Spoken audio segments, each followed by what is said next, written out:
हे दोस्तों, welcome back to my channel. आप लोग देख रहे हैं आई एम इवॉल्विंग। तो आज मैं 3 ऐसे बुक बताने वाला हूँ जिस बुक को पढ़ के या अच्छे से पढ़ के आप अपने लाइफ में बहुत सारा चेंज ला सकते हो। उसके साथ आप अपने लाइफ में बहुत कुछ अचीव भी कर सकते हो। So let's begin. First book जो है वो है the power of your subconscious mind. इस बुक में ये लिखा है कि हमारे अंदर 2 दिमाग होते हैं, एक है कॉन्शियस माइंड और 2 है सबकॉन्शियस माइंड। तो कॉन्शियस माइंड का काम होता है हमारे लॉजिकल एक्शंस को कंट्रोल करना, मतलब लॉजिकली हम जो सोचते हैं और लॉजिकली जो करते हैं उसका कंट्रोल करना। लेकिन हमारा सबकॉन्शियस माइंड उससे बहुत ही ज़्यादा पावरफुल होता है और वो हमारे बॉडी में हर कुछ कंट्रोल करता है। मतलब हमारे कॉन्शियस माइंड हमारे पूरा ब्रेन का सिर्फ 10% काम करता है और 90% काम हमारा सबकॉन्शियस माइंड करता है। तो आपको समझ में आ ही गया होगा कि सबकॉन्शियस माइंड कितना पावरफुल है। और अगर आप इसको अपने फेवर में काम कराना सीख गए तो आप कुछ भी अचीव कर सकते हो। एज वेल एज इसको कंट्रोल करना मुश्किल भी है। इसके लिए आपको कुछ टेक्निक भी जानना पड़ेगा। वही टेक्निक आप लोग अगर इस बुक को पढ़ते हो तो आपको पता चल जाएगा। Okay, so the second recommendation of my book is atomic habits.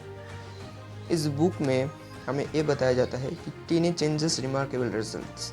मतलब आप कैसे एक छोटा छोटा चेंज लाके अपने लाइफ में कंपाउंडिंग की मदद से बहुत सारा रिजल्ट जनरेट कर सकते हो। मैंने ऐसा बहुत सारे लोगों को देखा है कि वो लोग ईयर के स्टार्टिंग में एक बड़ा गोल सेट कर लेते हैं, लेकिन छोटा छोटा स्टेप नहीं लेते हैं, बहुत ही ज़्यादा बड़ा स्टेप ले लेते हैं और ईयर के एंड में एज वेल एज रिजल्ट नहीं मिलता उनको। क्योंकि वो लोग इस बात को नहीं समझते कि हमारा ब्रेन पेन एंड प्लेज़र के माध्यम से चलता है। हमारा ब्रेन हमेशा पेन को अवॉइड करता है और प्लेज़र को ढूंढता है। आपको जिस काम में प्लेजर मिलेगा आप उसी में टिके रह सकते हो। लेट सपोज अगर आपको बुक रीडिंग का हैबिट स्टार्ट करना है, आपका हैबिट नहीं है, मैं सबको नहीं बोल रहा हूँ, अगर आपका हैबिट नहीं है बुक रीडिंग का, तो आप लोगों का ब्रेन क्या बोलेगा कि ये बेकार चीज़ है, क्या होगा पढ़ के, छोड़ दे इसे, बैन छोड़, क्या ही होगा पढ़ के। ठीक है, समझो बात को।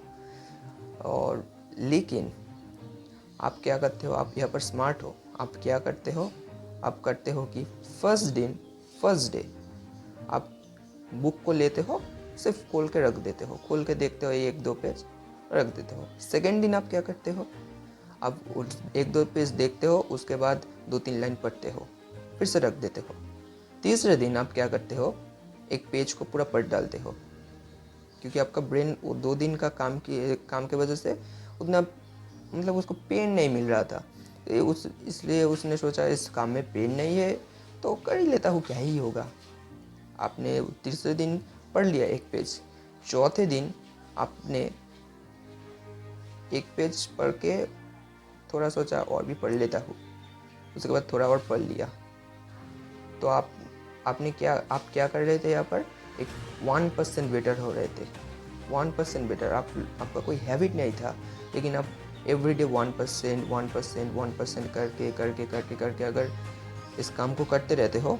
लेकिन हाँ, इस बात को भी याद रखना कि काम कर रहे हो और उसके बाद आपको रिवॉर्ड भी देना है खुद को।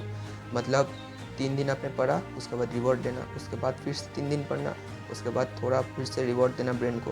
तो आपका ब्रेन क्या सोचेगा, इसमें प्लेजर मिल रहा है मुझे, तो मुझे इस काम को करते रहना है, तो मुझे हमेशा प्लेजर मिलेगा।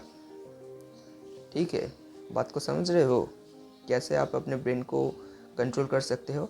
छोटा मोटा काम करके ही, छोटा मोटा काम ही बहुत ज़्यादा चेंज लाता है लाइफ में। कोई बड़ा काम नहीं करना पड़ता है लाइफ में, बहुत ही छोटा काम करना पड़ता है। मानो मेरी बात को, छोटा छोटा काम करके लाइफ में बहुत ज़्यादा चेंजेस आ जाता है। मैं उसका लाइफ एग्जाम्पल हूँ। ठीक है, तो ये मेरा second book recommendation. Third book जो आप पढ़ोगे वो है the conscious loss of human nature by Robert Greene. तो मैंने इस बुक को पढ़ के इतना समझा कि हमारे अंदर बहुत सारे इमोशन होता है, इमोशनल अटैचमेंट हो जाता है किसी चीज़ के ऊपर, और ह्यूमन के बहुत ज़्यादा इमोशन होते हैं, इसीलिए वो जिसके अंदर बहुत ज़्यादा इमोशन होता है कुछ ख़राब चीज़ के लिए, वो अपने लाइफ में अच्छा कुछ नहीं कर सकता है, क्योंकि उसका इमोशन नेगेटिव है ना। नेगेटिव चीज़ से कभी आप पॉजिटिव चीज़ पा सकते हो, सोच के देखो।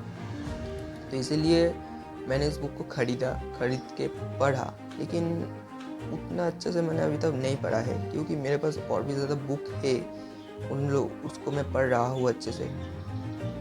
तो इस बुक को पढ़ने के बाद जो मुझे समझ में आएगा उसके ऊपर भी मैं एक वीडियो बनाऊँगा। अगर आप लोग चाहते हो तो कमेंट में ज़रूर लिखना, और अगर नए आए हो तो सब्सक्राइब करना मत भूलना। वीडियो अच्छा लगा तो लाइक कमेंट शेयर करना भी मत भूलना। So thank you for watching, that's it for today.